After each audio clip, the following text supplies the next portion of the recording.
Hello, কেমন আছো সবাই?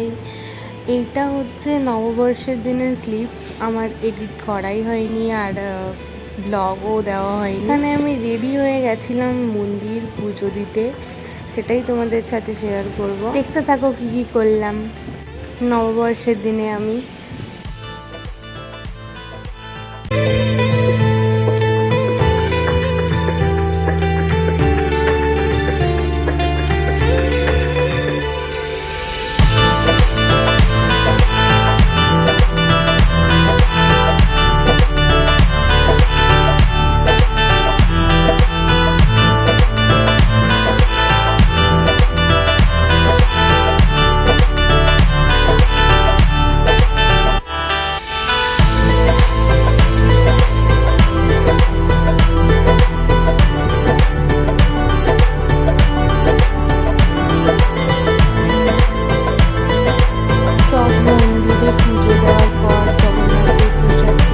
ছিলাম নববর্ষের দিনে। তারপর প্রসাদ খেয়ে একটা আইসক্রিম খেয়ে নিয়েছি। দেখা হচ্ছে নেক্সট ব্লগে।